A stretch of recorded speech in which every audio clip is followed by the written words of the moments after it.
Hello, everyone. Welcome back.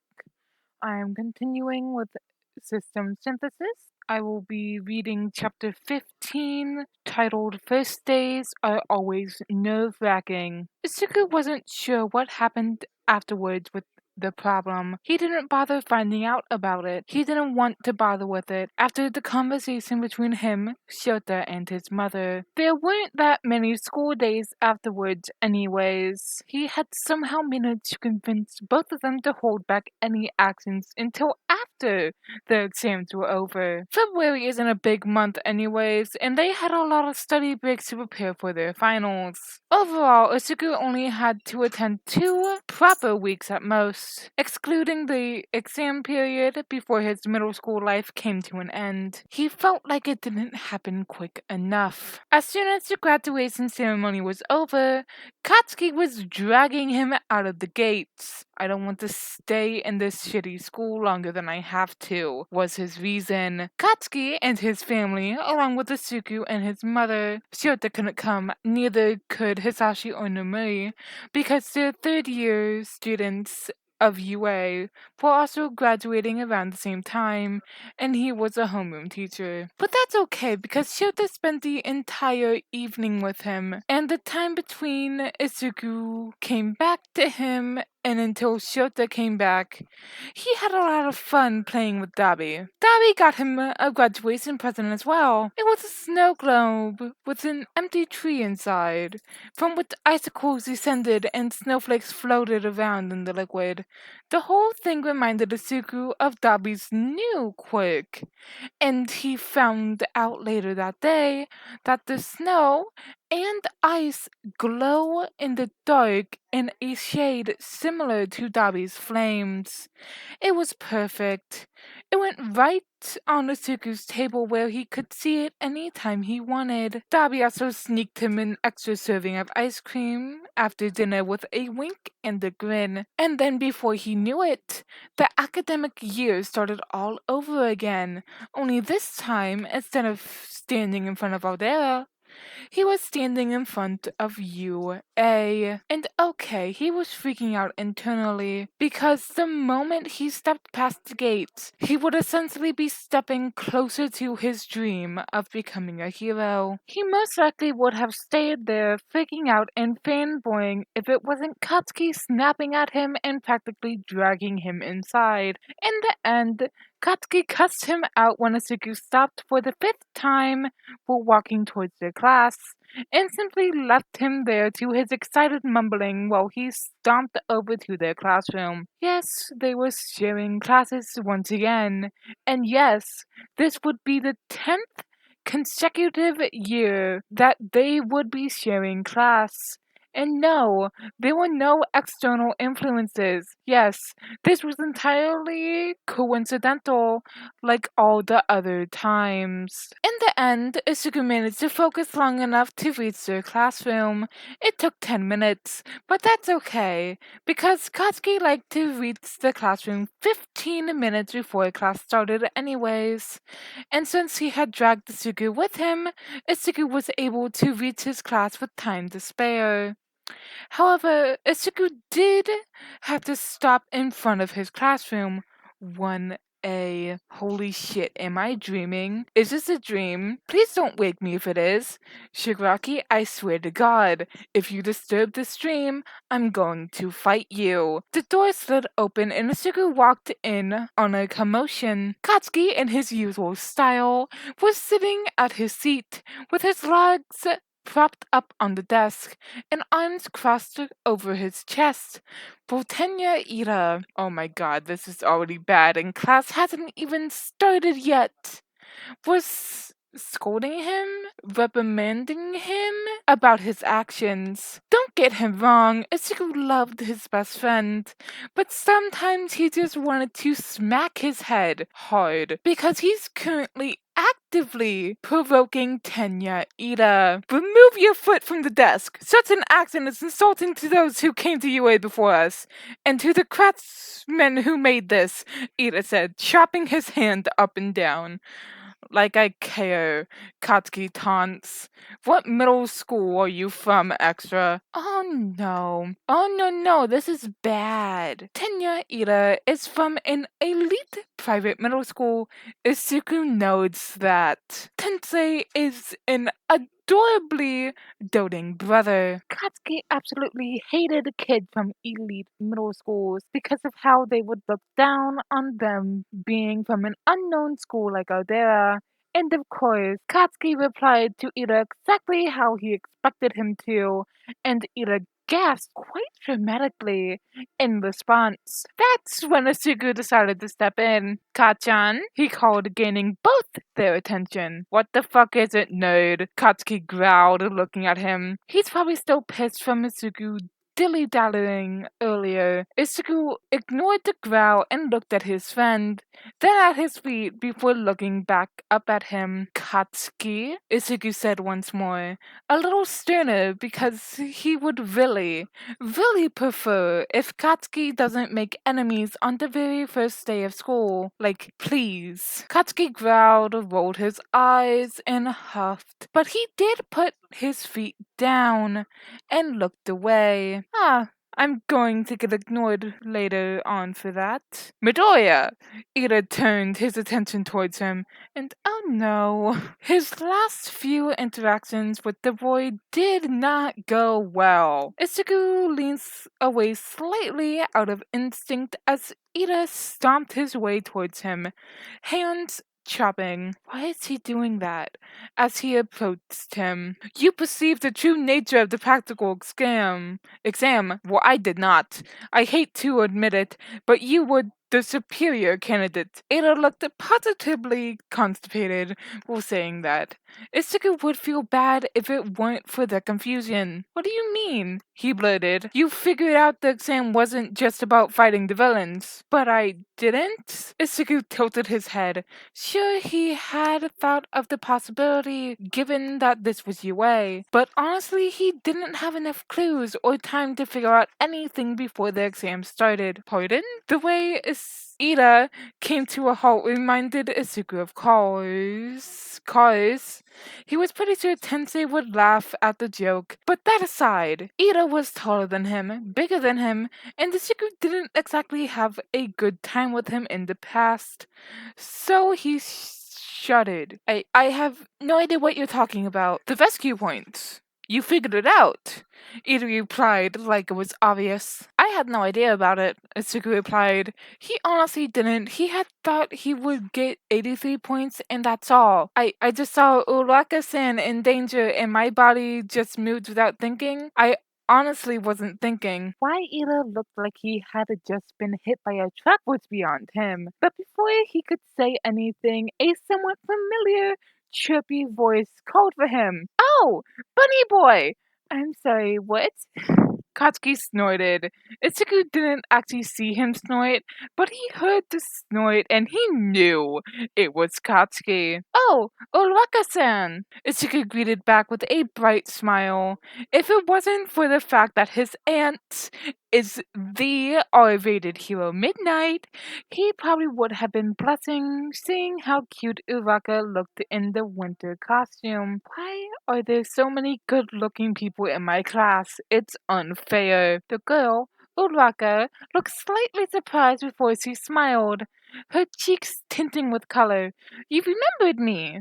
Yeah, Uraka-kun, Ida greeted. Uraka beamed at the boy as he skipped inside. Isuku stood awkwardly at the door as they talked about the orientation ceremony and guidance session. He really wanted to get past them and settle in his seat, but there was no way to do so without interrupting their happy conversation.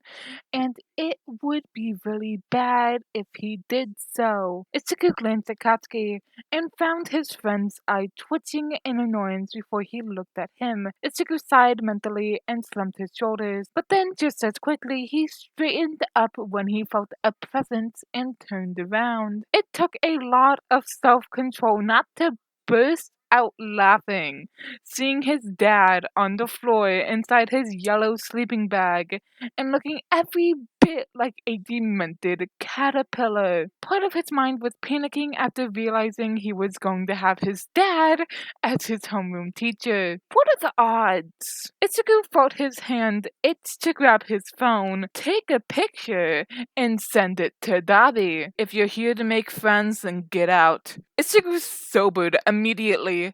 No funny business during class time. And around the same time, the rest of the class came to a standstill as well. He sucked the last bit from his jelly pouch. The hero course. Only 2 of you noticed me. Itsuku spotted Katsuki staring at his dad, utterly dumbfounded, and it took 7 seconds to quiet down. Not good enough for heroes to be. Itsuku had to press his hand over his mouth to smother his snickers as he stood up and unzipped the sleeping bag before stepping out. From the corner of his eye, he noticed Katsuki opening and closing his mouth like a fish out of water, and the familiar purple-headed boy slowly raised his head as his eyes widened as he mouthed Eraserhead. Shota sent him a subtle look, and Itsuku immediately scampered towards his designated seat. I'm your homeroom teacher, Aizawa Shota, but you will be calling me Eraserhead, he said while digging into his sleeping bag and pulling out multiple gym suits. How big is that thing? Take these and move to the PE training grounds. Itsuku was up and out of his seat without a question, quickly followed by Katsuki. His dad just used his Eraserhead voice, and that meant business. You didn't tell me your dad was going to be our fucking homeroom teacher, Katsuki hissed as they walked towards the PE grounds. Itsuku smiled at him, a picture of innocence. Well, to be fair, I didn't know he would be our homeroom teacher. Shota nodded at them in acknowledgement as they walked out to the ground. Itsuku spotted the way his eyes glinted with amusement as Katsuki glowered at him before he stomped away while muttering under his breath. Itsuku could practically see his dad, no, Aizawa-sensei, mentally making notes in his mind as each second passed without any student in sight. The first time, apart from them, was the purple-haired guy. Oh, for fuck's sake. He's like a hobo dad, Katsuki huffed. Itsuku blinked. Huh? He hadn't noticed it before, but he could see the similarities.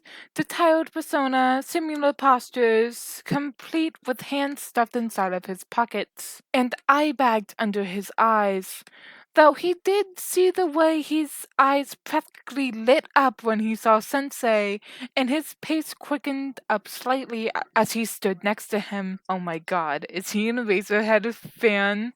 Itsuku internally squealed. Hello! Itsuku chirped, smiling warmly at the boy. The boy, on his part, blinked owlishly at him, surprised before pointing towards himself. Behind him, Itsuku heard Sensei huff quietly and lower his face into his capture weapon. Hi? The boy replied. It took a total of 5 minutes for all the students to reach the PE ground before forming a crowd. Itsuku listened with barely hidden excitement as Sensei explained how they were going to take a quick apprehension test. But what about the orientation? Uraka asked innocently. And Itsuku winced mentally. UA was known for its freestyle education system, and that expanded to the teacher as well. Villains aren't going to wait for you to finish your orientation. You will have 3 years before you become heroes. It's illogical to waste time on frivolities, Sensei replied. 50-meter dash, side steps, long jump, ball throw, sit-ups, long-distance runs, the normal gym activities. Bakugo, Shota, Sensei Itsuku, Sensei, called. What was your ball throw score in middle school? 67 meters, Katsuki answered. Now step inside the circle and throw the softball as far as you can with your quick, Sensei said, pointing to the white circle on the ground. Katsuki, in his true fashion, blasted the softball into the air while screaming, Die! Itsuku blinked as the air was blown away from the effect of Bakugo's quick, an exaggerated smile on his face as he thought, as expected, Shota, Sensei, damn it, turned the device in his hand to show the score 705.3 meters. Huh, impressive. And apparently most of the students around him had similar thoughts as they whispered among themselves. Wow. It's important for us to know our limits. That is the first rational step in figuring out what kind of heroes you'll be. Sensei explained, pushing his hair out of his face. That's awesome! Someone from the crowd said. Isuku winced. Uh-oh, Dad's not gonna like that. Isuku had learnt the hard way. He had to do extra sets of every exercise he did, and his dad whooped his ass hard during spars. That sensei didn't like it at all when someone took understanding the fundamentals of heroics lightly. There was nothing fun about training to become a hero. You're training for a dangerous profession that quite essentially puts your life in danger every day. There was nothing fun about it, Zuko. And it was something that Zuko believed as well, especially after the Sludge villain incident and the attack at the mall. He had come close to dying in both cases.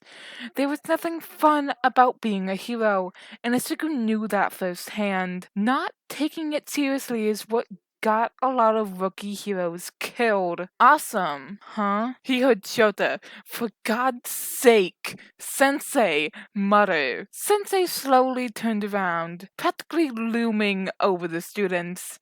Even Bakugo took a step back from where he stood. You're planning to become heroes in 3 years, and you think it's all fun and games, huh? Right. The one with the lowest score across the events will be judged hopeless and expelled from my class. Isuku pressed his lips in a thin line. He knew what Sensei just said was harsh and cold, but he also knew that Shota would rather crush their dreams than watch them die as heroes.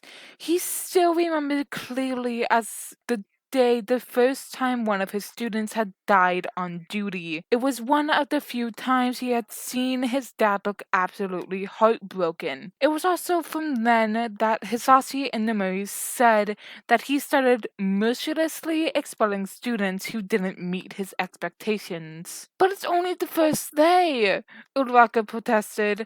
I mean, even if it weren't, it's unfair. Isuku felt his hand twitch. Unfair? Kachan almost died because some heroes weren't good enough.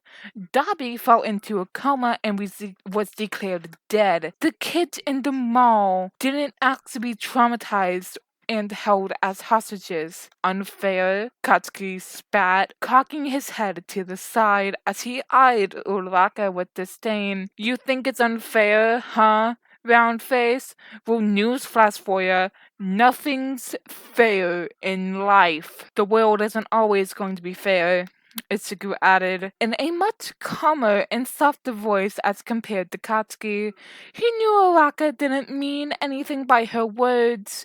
It was highly unlikely that anyone in this class had had a near-death experience, where nothing was on their side and everything felt unfair. People die all the time because of villains, natural disasters, stray quirks, incurable illness. Not everything is going to be fair. There are always going to be disadvantages.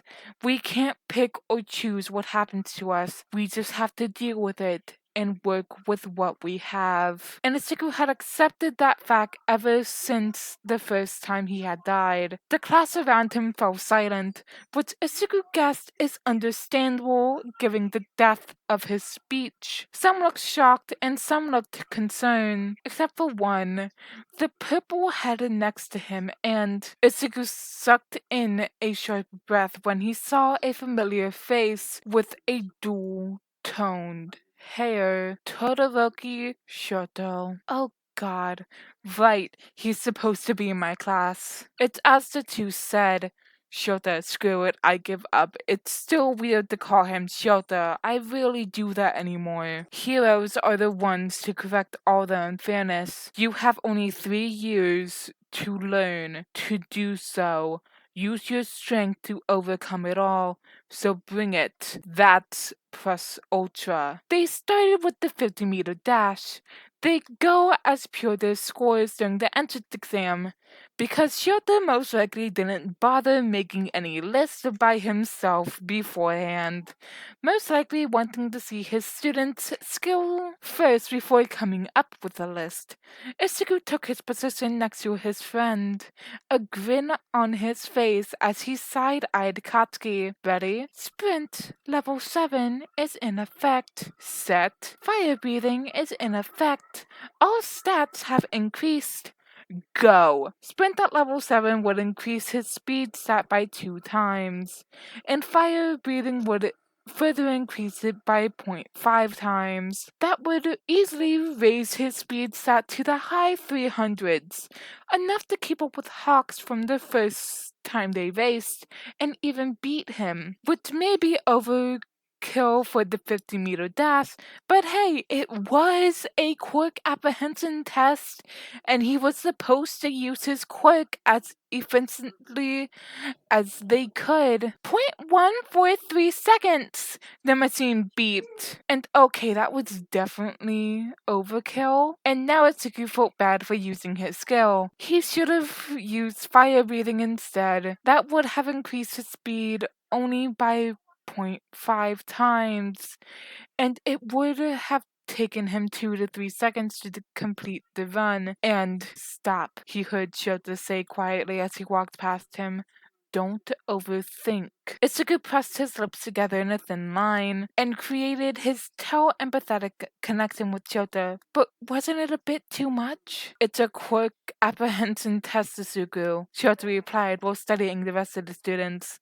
Isugu could hear the mental notes he was making. And you used your quirk. There was nothing wrong. Yeah! Shota flinched slightly when Shigaraki popped out. Listen to your dad, buddy. You have a cool quirk and you used it. There's nothing wrong about it. Everyone is giving their best, Sumeri said. It's only fair and respectable to them if you do your best. And if your best is amazing, that's just a plus, Banjo said. You worked hard to level up, kiddo. It's as they said, Shota said. Okay. Still feeling slightly guilty, he deactivated telepathy skill. That was so cool, Magdoya-kun! Uraka beamed after her turn was over. Like 1 second you were there and the next second you were on the other side. That was indeed impressive, Ida said. I have a speed quirk myself, but even I couldn't come close to your speed. He paused and tilted his head. I wasn't aware you had a speed quirk. So how should I say I don't have a speed quirk? That's because the nerd doesn't have a speed quirk, Katsuki gruffed from behind them. Right. Huh? The others around him were starting to pay attention to their conversation, and Isugu felt slightly overwhelmed from the sudden attention, and if it was something he couldn't just block away with his fear resistance. But thankfully, Shota announced the start of the next assessment, which took their attention off of him, even if it was for a moment. For the rest of the event, Isugu used simple breathing techniques to help him because technically he didn't have any skills that could help him, which was basically what he did all the time during his own personal training, and the breathing techniques gave him more than enough boost as it is. He could hear people whispering about him and his possible quirk, physical enhancement, or some kind of boost-related quirk.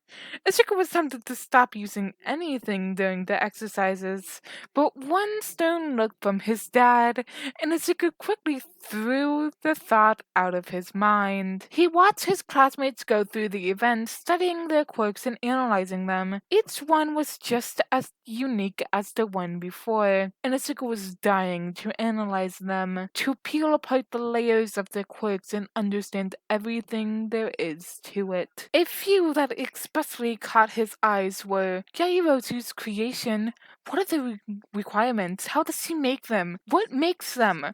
What are the limits? What kind of limits? Shinso's brainwashing, again, how does it work? Can you brainwash multiple people at once? Are there restrictions? What's the activation requirements? What can you make the person do? Can you brainwash a person to remember things they think they can't remember? Tokiyami's dark shadow. Just what is it? I don't have the slightest clue. But unfortunately, the events didn't require them to use their quirks that much, and therefore Isugu was unable to study them. That was until Isugu approached, after giving himself a pep talk, Shinso, the first person he could approach. Yayuozu screams Vigolti and everything out of his league, as well. And well, Tokiyami's looking in the shadows, so he thought he might not be comfortable around the new people. Isuku started, drawing the boy's tired gaze towards him. Can I ask a few questions? The boy looked at him from head to toe once before shrugging. Sure. About your quirk, how does it work? Do you need physical contact or eye to eye? Or does it work without any contact at all? If yes, then how? Is there a keyboard? Does the person you're brainwashing realize they are being brainwashed? How many people can you brainwash at once? And what all things can you make them do? Is it just simple text? Or can you make them do complex tasks as well? What if you tell them to do something for some other day? Will they be able to do it? Is there a time limit? What are the restrictions? Oi, nerd, shut up! Katsuki interrupted. Itsuku blinked and realized he had unintentionally leaned into the other person, bouncing on his toes out of excitement.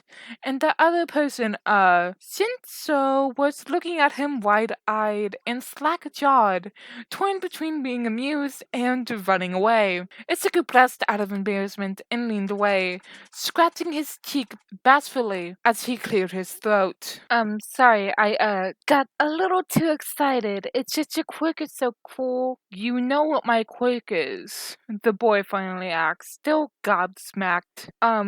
Isugu checked his profile once more just to be sure. Yeah, brainwash, right? How did you? Isugu chuckled awkwardly. It's my quirk. I can tell other people's quirks. The boy, if possible, looked even more dumbfounded and asked, and you think my quirk is cool? Isugu looked at him like he just asked a stupid question. Duh. The boy blinked and waved his hand. Ambiguous. You serious? Isugu huffed and pouted. Of course I am. Your quirk is brainwash. He raised his hand solemnly. Enough said. What's that supposed to mean? Shigaraki, Banjo, stop laughing. Don't think I don't hear you. It's really cool. Well, all quirks are cool, but brainwashing is. Itsugu flailed his hands for emphasis. Cooler, you know? It's perfect for heroics. You could capture all the villains without any fights. You can even use it to calm down the victims. He flailed his hands around some more. I just came to the realization that I have a very limited vocabulary. You think my quirks cool, Shinso mumbled. Itsugu nodded his head earnestly. You don't think it's villainous? Itsugu twisted his face like he had tasted something sour. Why would I? There is no such thing as villainous quirks. Just quirks and villainous people. Shinso blinked. Huh. Itsugu ducked his head just as Katsuki swung his hand around to whack him. Itsugu turned around and glared. Kachan, I'm busy! Shut up. Katsuki grumbled and rolled his eyes. The hobo's moving on to the next event. Kachan! Katsuki only huffed and walked away as the rest of the students lined up for the last softball flow event. Itsugu jutted out his lips in a pout and glared back. He really wanted to know more about Shinso's quirk. Brainwashing is rare. Shinso, bless his soul, shrugged and said, I'll answer your questions later. Yeah? Itsugu beamed. Thanks! The softball event started with Katsuki, the blonde just as the first time, blasted the ball into the air, earning a score of 710.09 meters. Then it was a guy with an electric quirk, then the one with multiple arms, then it was the girl with the earphone jacks, then it was Uraka who scored infinity. How freaking awesome is that? And then, finally, it was his turn. Shota threw the softball at him while he walked towards the circle, and Izuku caught it easily. He thought about what skill to use as he approached the white circle, and paused one step away from it. He knew if he stepped inside, he wouldn't be able to step out until he had thrown the ball, or else he'd be disqualified, and Izuku would hate to disappoint Shota. And just maybe a tiny part of him wanted to show off the result of his hard work. After all, have you seen the people he lives with? He was Aisawa Shota's kid. His mom, despite her soft, innocent look, was a menace. He's practically brothers with Dabi. In short, Izuku may be nice, but he's also a little shit. So he turned around and asked, Eraserhead? Shota looked up from his device. We're meant to use our quirks as efficiently as we can, right? Izuku asked. That's what you were supposed to do so far. Yes, Shota replied. Izuku stomped down to earth to give him a nasty look and asked again. So, is it okay if I take more than one chance? Shota raised an eyebrow. Why? Izuku pursed his lips. I'm going to need more than one chance to efficiently use my quirk. Yeah, I'm using your words against you. I'm not stupid enough to do otherwise. Shota didn't reply to that, and instead nodded towards the markings on the ground. Let's see what you got. Izuku grinned savagely. Okay, sir. Izuku turned the ball clutched tightly in his hand, and as he wound up, he activated One for All. Izuku slammed his hand down like a whip and let go of the ball at the highest point of his arm's trajectory. Raw power pulled into his hand as he smashed the ball into the air. Izuku watched as the ball split through the air with a loud boom, its smoke rings forming around it. Damn. Slowly, Izuku turned towards Shota, and Shota lowered his face into his scarf as he turned around the device to show the distance covered 705.32 meters. Izuku frowned. He was honestly expecting a bit more. Maybe I should combine fire breathing with One for All. Are you going to continue? Shota asked. Izuku nodded and caught the second ball Shota threw at him. This time he was going to throw the ball by using just his own power, along with his breathing technique. Izuku closed his eyes and took a deep breath. He repeated the process a few times until he felt the heat inside of his body rise and opened his eyes. The breathing technique amplified his stats by 1.5 times. That would put his strength at around 280 to 290? Izuku wound up once again and slammed his hand down like a whip while letting go of the ball. There was no loud boom or smoke rings this time, but the throw was still powerful, considering he didn't even use any of his skills.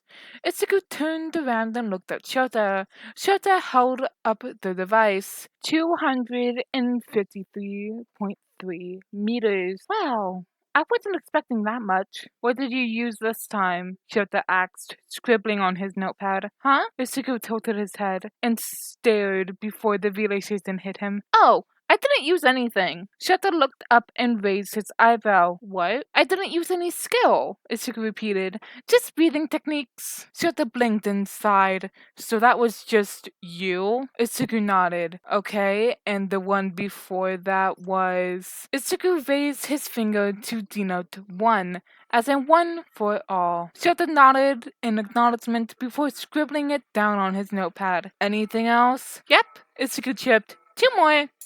Whispers broke out amongst the students behind Shota. Katsuki looked like he wanted to murder him. Shinso looked apathetic and uninterested for the most part. The same as Todoroki, only the vestiges standing next to Shota looked excited about his next performance. Itsuki decided to focus on them and smiled. Shota threw another ball at him. How many does he have? This time, with one for all and fire breathing combined. The ball tore through the air with a much louder sonic boom and more vapor cones. Itsuku had to close his eyes as the dust flew around him. When he opened his eyes once again, the ball was long out of his sight. Beep beep. The device rang after a few seconds. Shota once again lowered his face into his scarf as he turned around the device. 1,415.3 meters. Nice. Anything else? Shota asked, lips twitching with hidden amusement. Yeah, one more. Itsuku chirped happily. There's more? Someone cried from in between the crowd. Kachan? Itsuku called sweetly. Katsuki's eyes narrowed in the slits as he glared at him. What is it? He snapped. Itsuku pointed to the, now dormant, drones they had been using for the test earlier. Can you get me that? Why the fuck would I? Katsuki hissed. Please, Kachan. Itsuku pleaded sweetly. Fuck you. Katsuki spat as he stomped over to where the drones were kept and picked one up before tossing it towards Zuko. Itsuku caught it with a soft oof before smiling at his friend. Thank you, Kachan. Fuck off. Itsuku turned his gaze back to Shota, wanting to ask if he could use the drone. Shota, however, currently had his face practically buried into his scarf, with his hair covering what part of his face that wasn't hidden. And with his sharp eyes, Itsuku noticed the ever slight tremors in Shota's shoulders. Eraserhead? Go on, problem child, Shota replied, slightly lifting his head. Itsuka smiled and nodded before crouching down, placing the drone in front of him. He placed his hand over it and said, Disassemble. Immediately the machine broke apart into pieces like a sand castle. Reassemble. Drone. New. Motor glider. Miniature helicopter, miniature remote control, customize. A holographic greenish-blue grid appeared over the pieces. He waited until the system had scanned all the parts before raising his hand up and turning it with his palm facing upwards. The part of the drone projected above the grid, all ready for Itsuku to customize himself a new machine. Blueprint. Motor glider. Itsuku could have simply selected motor glider from the new, but then he wouldn't have been able to customize. His levels aren't high enough for that yet. The blueprint for the motor glider appeared besides the grid. He can only build stuff he already has seen the blueprints of. And Itsuku first got the new addition to his skill. He had googled up as many blueprints as he could find on the internet, all safely stored in system's memory. It took him 3 minutes to build the base, adjust the output of the motor, attach the claw to the belly of the glider, and the launch pad. Once the 3D model of the motor glider was complete, he said, Assemble. Within a few seconds, the loose pieces of the drone adjusted and attached itself together to build the design Itsuku had made. It wasn't anything fancy, would not last for more than one use, but that's enough for the test. Satisfied with the final product, he picked it up and stuffed the soft ball into the claw of the device. After making sure it wouldn't fall, Itsuku attached the launch pad on his wrist before taking aim. Launch in 3, 2, 1. The glider launched itself with a soft whirring sound before flying through the air. He wasn't sure how far it would go, given he had no idea how much battery the drones had left. He turned around to face Shota. How much battery did that drone have? Shota shrugged in response and took out another device. Anything else? Nope. Okay. Shota nodded. Shinso, you're next. With that, Itsuku happily skipped his way back to the room. He stopped to throw a thumbs up at Shinso and said, Remember to use your quick. Shinso's eyes glinted with an unknown emotion, and he asked, Sensei won't get mad? Nope, I promise. Itsuku chirped. In fact, Shota had been eyeing Enzo for some time, waiting for him to use his quirk.